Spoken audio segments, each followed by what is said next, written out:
자, 그리고 이제 66페이지, 건국을 위한 준비 봅시다.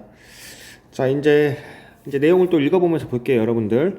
자, 일제 패망. 그러니까 일제가 이제 좀 있으면 망할 것이다. 일제 패망과 이제 우리나라의 독립이 예상되는 가운데. 그러면 이제 예상됐다는 근거는 무엇이냐면, 이제 여러분들, 현재 일본이 이제 중국을 비롯해서, 그 당시 세계 최강국이었던 미국한테도 먼저 시비를 걸었다고 했잖아요. 태평양 전쟁을 통해서. 자, 그래서 일본이 중국을 이겨내기도 그렇게 만만하지가 않을 건데, 그 당시 세계 최강국이었던 미국한테까지 먼저 전쟁을 걸었단 말이에요. 자, 그래서 일본은 곧 있으면 망할 것이다. 일본이 망하니까 우리가 독립이 될 것이다. 라고 하면서 예상이 대부분이 되었다고 합니다. 자, 일본이 겁도 없이 세계 최강국인 미국한테까지 전쟁을 걸었다. 곧 일본이 망한다는 것을 뜻하겠다라는 것을 웬만한 지식인들은 이때 다 예상을 했다고 합니다. 자, 그래서 일제 패망과 우리의 독립이 예상되는 가운데 국내외에 있는 여러 독립운동 단체는 적극적으로 건국을 준비하기 시작하였다.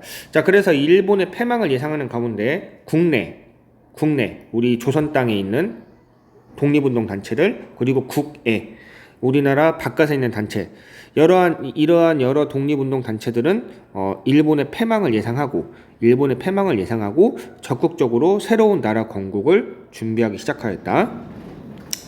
자, 그래서 대한민국 임시정부는 다양한 독립운동 세력을 통합하고 건국 강령을 발표하였다. 자, 그러면 대한민국 임시정부의 건국 강령 봅시다. 대한민국 임시정부.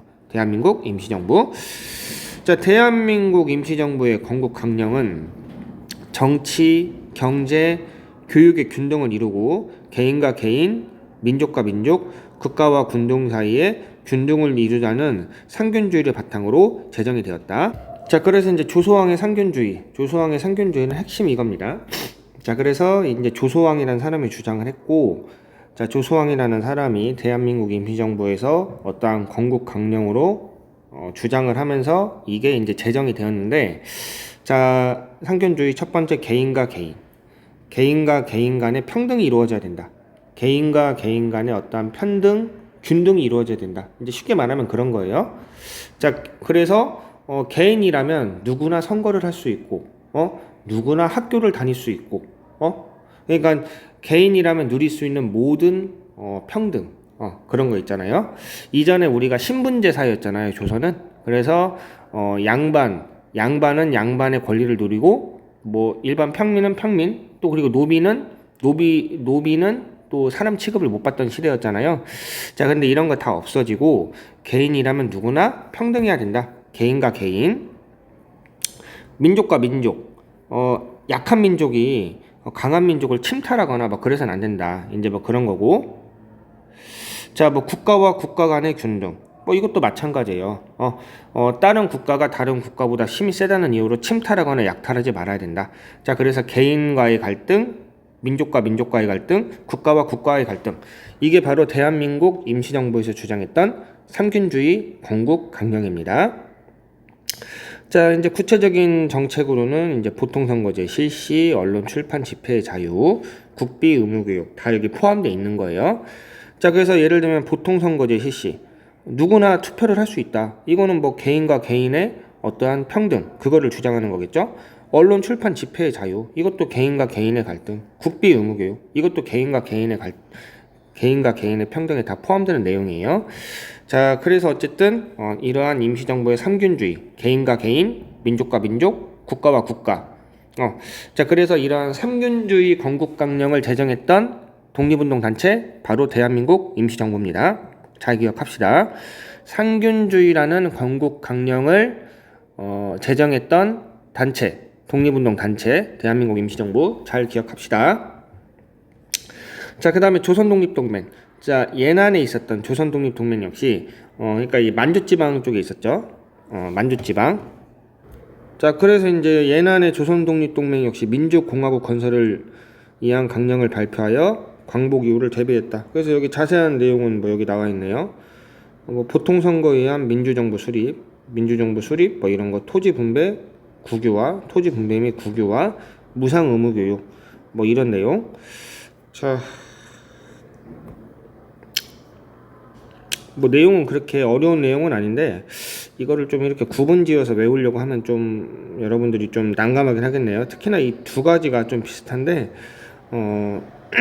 선생님이 일단은 시험 보기 전에 여러분들 좀 정리를 다시 한번 해줄 테니까 일단 대한민국 임시정부는 뭔가 삼균주의 그 다음에 조선 독립동맹은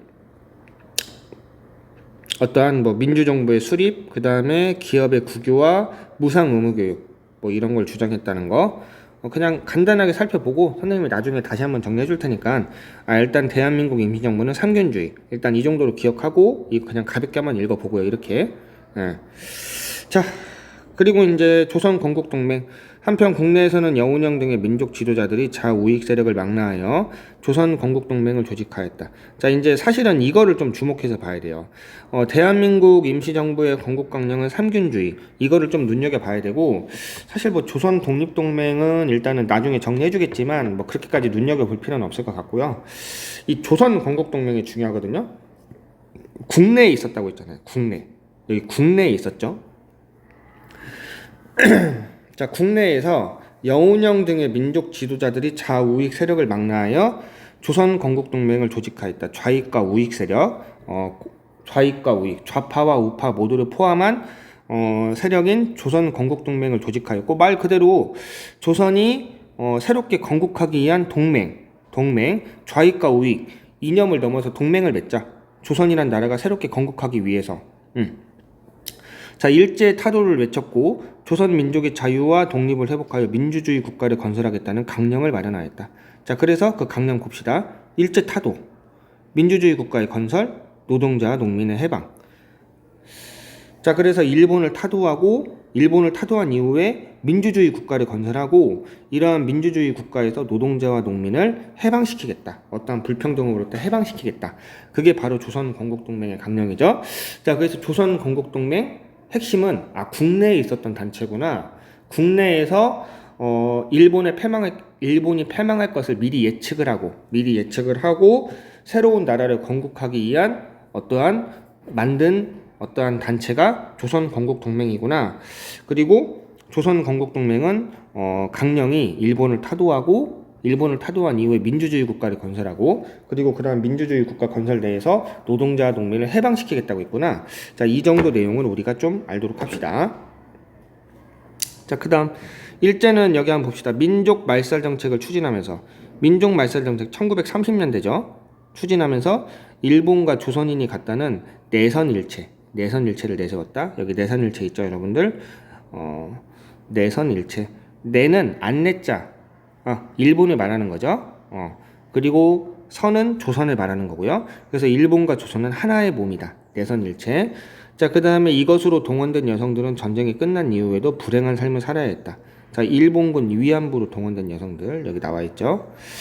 이거는 이제 1930년대 국가 총동원법을 통해서 인력과 어떠한 그 물자의 수탈 뭐 그런 내용인 거죠. 자, 그 다음에 무슨 소속의 융봉길? 바로 한인애국단 소속의 융봉길이죠. 한인애국단 1930년대 그 만들었던 어떠한 의거활동 단체, 테러활동 단체로서 우리 김구 선생님이 만들었다고 했죠.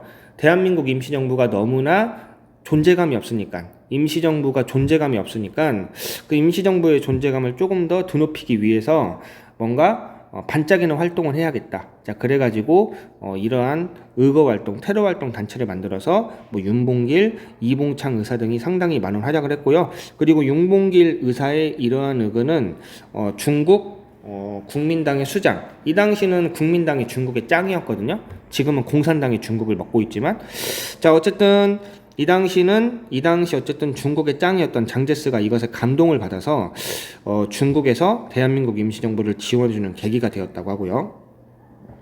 대한민국 임시정부는 충칭에서 군사 조직인 한국광복군을 창설하였죠. 여기에 그 김원봉의 조선의용대가 합류했죠. 우리 김원봉의 조선의용대.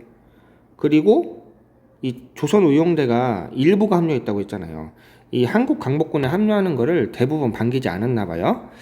자, 어쨌든 김원봉은 자기를 따르는 조선 의용대 부대를 이끌고 갔고, 이제 이러한 그 임시정부 한국광복군에 합류에 반대했던 사람들은 만주 지역에서 계속적으로 조선 의용군이라는 이름으로 계속적으로 무장투쟁을 벌였다고 했죠. 자, 이거 한국광복군, 이거 한국광복군 잘 적어주시고요. 자, 일제는 만주사변 이후 한반도를 침략전쟁에 필요한 물자를 공급하는 기지로 삼았다. 동그라미죠. 김원봉은 의열당을 조직하고 1930년대 조선의용대를 창설하여, 이것도 동그라미죠. 자, 그리고 민족말살 정책에 해당하는 것, 정답은 바로 우리 기역과 그 다음에 니을이겠죠. 니을. 이 조선 태영령은 여러분 언제예요? 우리 1910년대 무단통치 때죠. 헌병경찰제도 1910년대 무단통치 때고요. 자, 그러면은 이거 한번 이쪽 67페이지는 여러분이 한번 읽어주시고요. 자, 오늘 수업 여기서 마칠게요.